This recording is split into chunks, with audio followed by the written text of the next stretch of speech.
ମହର୍ଷି ଦୁର୍ବାସା ଭାବିଲେ ଯାଏ ଇନ୍ଦ୍ର ଭୁବନ, ବହୁଦିନ ଆଗୁ ମୋହର ବଳିଥିଲା ଯେ ମନ।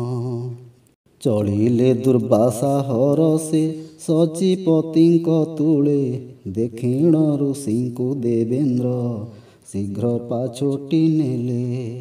ସମ୍ମାନ ଦେବାର ପାଇଁକି ଭାବି ଅନ୍ତରେ ଋଷି, ଗଳାରୁ ଫିଟାଇ ନିଜର ମାଳା ଧରିଣ ହସି। ପିନ୍ଧାଇ ଆନନ୍ଦେ ଇନ୍ଦ୍ରଙ୍କୁ ବସି ଆସନ ପରେ, ଅନାଇ ରହିଲେ ଦେବଙ୍କୁ ନିର୍ମଳ ହୃଦୟରେ। କ୍ରୋଧରେ ଦେବେନ୍ଦ୍ର ଖୋଳିଣ ଫୁଲମାଳା ସତ୍ପର, ପିନ୍ଧାଇଲେ ନେଇ ତାହାକୁ ଐରାବତ ଶୁଣ୍ଢର। ଅସନ୍ତୋଷ ହୋଇ ଭାବିଲେ ହେଲା ଏ ଅପମାନ, ଛାର ଫୁଲମାଳା ଗୋଟିକ ମୋ ପାଇଁ ମୂଲ୍ୟହୀନ। ଏମନ୍ତ ସମୟେ ସେ ହାର ଐରାବତ ଫିଟାଇ, ପାଦରେ ଦଳିଳା ଭୂମିରେ ଫୋପାଡ଼ି ଦେଲା ସେଇ। ଦକ୍ଷିଣ ଦୁର୍ବାସା ଏ ଦୃଶ୍ୟ କ୍ରୋଧ ହେଲା ବର୍ଦ୍ଧିତ, ଅଭିଶାପ ଦେବା ପାଇଁକି ସେହୁ ହେଲେ ପ୍ରସ୍ତୁତ। ବୋଇଲେ ଇନ୍ଦ୍ରଙ୍କୁ ଆଜଠୁ ହେବ ତୁମ ଦୁର୍ଗତି, ଧନ ମଦ ମତେ ପଡ଼ିକି କଲ ବଡ଼ ଅନୀତି। ଫୁଲମାଳ ସିନା ମୋ ପାଇଁ ଅଟଇ ମୂଲ୍ୟବାନ, ହାତୀକୁ ପିନ୍ଧାଇ କଲ ହେ ମୋହର ଅପମାନ।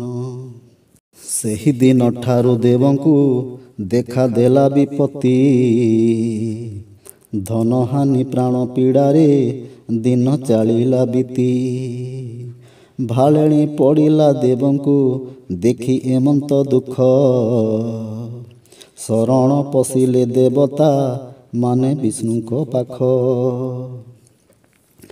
ଦେବଙ୍କ ଦୁର୍ଦ୍ଦଶା ଶୁଣିକି ପ୍ରଭୁ ଦେଲେ ନିର୍ଦ୍ଦେଶ, କର ହେ ଦେବତା ସରବେ ସାଗରରେ ପ୍ରବେଶ। ଦେବତା ଅସୁର ଉଭୟେ ମିଳି ମନ୍ଥନ କର, ଅମୃତ ଲୋଭିଳେ ତାହାକୁ ତୁଣ୍ଡରେ ପାନ କର। ଯେପରି ଦାନବେ ଅମୃତ ପାନ କରିବେ ନାହିଁ, ସେଥିପ୍ରତି ଆଗୁ ସତର୍କ ତୁମ୍ଭେ ଥିବଟି ରହି। ପାନ କଲେ ଯଦି ଅମୃତ ଦୈତ୍ୟ ହେବେ ଅମର, ବିଘ୍ନ ଘଟାଇବେ ବହୁତ ଦୁଃଖ ହେବ ତୁମର। ପ୍ରଭୁଙ୍କ ବଚନେ ଦେବତା ସୁର କଲେ ମନ୍ଥନ, ସମୁଦ୍ର ଗର୍ଭରୁ ପ୍ରଥମେ ବିଷ ହେଲା ଉତ୍ପନ୍ନ। ବିଷ ଜ୍ୱାଳା ସହି ନ ପାରି ସର୍ବେ ହେଲେ ଅଥୟ, ତାହା ଦେଖି ବିଷ ପିଇକି ଶିବ କଲେ ଅଭୟ। ବିଷ ପାନେ ହେଲା ଶିବଙ୍କ କଣ୍ଠ ନୀଳ ବରନ, ନୀଳକଣ୍ଠ ନାମେ ସେଦିନୁ ଜାଣିଲେ ତ୍ରିଭୁବନ। 14 ରତ୍ନ ବାହାରିଥିଲା ସମୁଦାୟ ଉଛୁଳି, ଶେଷରେ ଅମୃତ କଳସ ଉଭା ହୋଇଲା ଝଳି। ଇନ୍ଦ୍ରଙ୍କର ପୁତ୍ର ଜୟନ୍ତ ତାହା ଧରି ତକ୍ଷଣ, ଆକାଶ ମାର୍ଗରେ ଚଳିଲେ ଲକ୍ଷ୍ମୀ ନିଜ ଭୁବନ।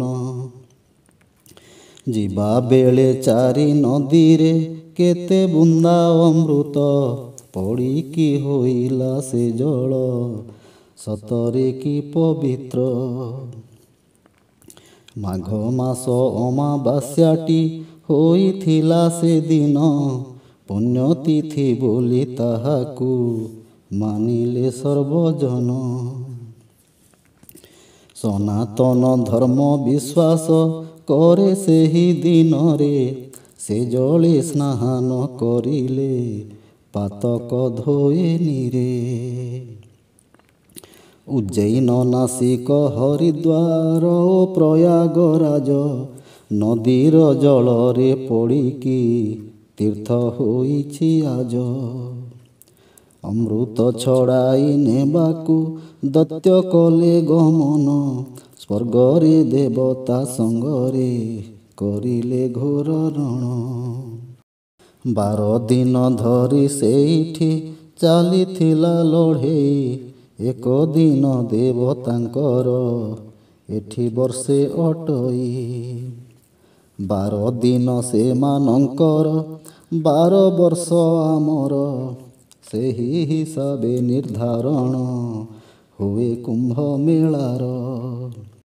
ପ୍ରତି 6 ବରଷରେ ପଡ଼ଇ ଅର୍ଦ୍ଧ କୁମ୍ଭ, 12 ବରଷରେ ଥରୁଟେ ଆସଇ ପୂର୍ଣ୍ଣ କୁମ୍ଭ।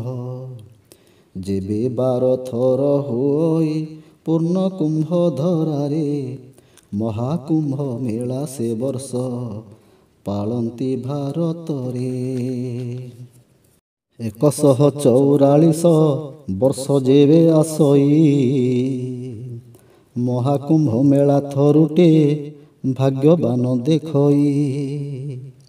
2025 ମସିହା ବେଳେ ଜାଣ, ମହାକୁମ୍ଭ ମେଳା ପଡ଼ିଲା ପ୍ରୟାଗରାଜେ ପୁଣ। ଜନସମୁଦ୍ରରେ ଉଛୁଳି ପଡ଼େ ଗଙ୍ଗାର ତୀର, ଦେଶ ବିଦେଶରୁ ଆସିଲେ ଲୋକେ ଧାଇଁ ସତ୍ୱର। ନୌକା ବିହାର କରନ୍ତି କେତେ ଆନନ୍ଦ ମନେ, ତ୍ରିବେଣୀ ସଙ୍ଗମେ ସ୍ନାନ କରନ୍ତି ଭକ୍ତ ଜନେ। ଦୀପ ଜାଳି ଫୁଲ ଚାଉଳ ସଙ୍ଗେ ନାରିକେଳକୁ, ଗଙ୍ଗା ଜଳେ ସର୍ବେ ଭସାନ୍ତି ଧ୍ୟାଇ ଗଙ୍ଗା ମାତାଙ୍କୁ। ନଦୀ ତୀରେ ଖଞ୍ଜା ବିଜୁଳି ବତି ଶୋଭା ଅପୂର୍ବ, ଝଲମଲ ହୋଇ ଝଲସି ମନ କିଣଇ ସର୍ବ। ନାଗା ସାଧୁ ସନ୍ଥ ବହୁତ ହୋଇଣ ଉପସ୍ଥିତ, ସ୍ନାନ କରିଲେ ଜଳରେ ପାଇବାକୁ ମୁକତ।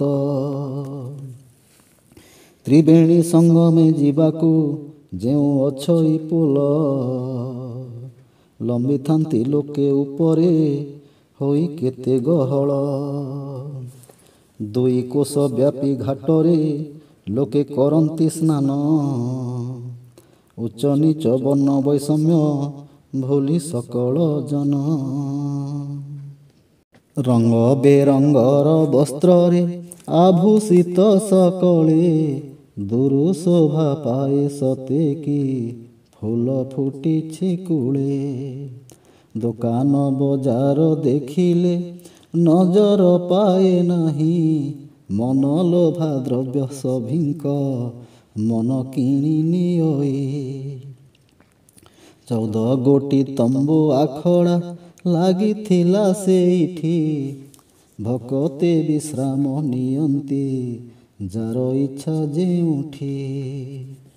ନାଗା ସାଧୁଙ୍କର ନିମନ୍ତେ କେତେ ଆଖଡ଼ା ଶାଳା, ସେମାନଙ୍କ ଛଡ଼ା ଅନ୍ୟକୁ ଅନୁମତି ନଥିଲା। ହଜାର ହଜାର ଭକତ ନଦୀ ବାଲି ଶଯ୍ୟାରେ, ରାତିରେ ବିଶ୍ରାମ ନିଅନ୍ତି ଅତି ହର୍ଷୋଲ୍ଲାସରେ। ଲୋକଙ୍କ ଗହଳି ଦେଖିକି ପଥ ଓଗାଳି ଦେଇ, ବାରଣ କରନ୍ତି ଦାରୋଗା ଗାଧୋଇ ଯିବା ପାଇଁ। ଥୋକାଏ ଥୋକାଏ ଲୋକଙ୍କୁ ଛାଡ଼ନ୍ତି ଧୀରେ ଧୀରେ, ଦଳା ଚକଟାରେ ଯେମିତି ପ୍ରାଣ ନ ଯାଏ ତୀରେ। ପ୍ରୟାଗରାଜର ସହର ଗଳି କନ୍ଦି ଭିତରେ, ଲୋକେ ଧାଉଁଥାନ୍ତି ପ୍ରଖରେ ଯେହ୍ନେ ଜଳ ନଈରେ। ଉଚ୍ଚ ସ୍ୱରେ କମ୍ପି ଉଠଇ ଭକ୍ତଙ୍କ ମୁଖ ରୋଳ, ଗଙ୍ଗା ମାତା ଜୟ ବୋଲିକି ଡାକ ଦିଅନ୍ତି ସକଳ। ଏ ପୁଣ୍ୟକ୍ଷେତ୍ରକୁ ସେ ବର୍ଷ ଯାଇଅଛି ଯେ ଜନ, ସାର୍ଥକ ଅଟଇ ଜୀବନ ସତେ ସେ ଭାଗ୍ୟବାନ।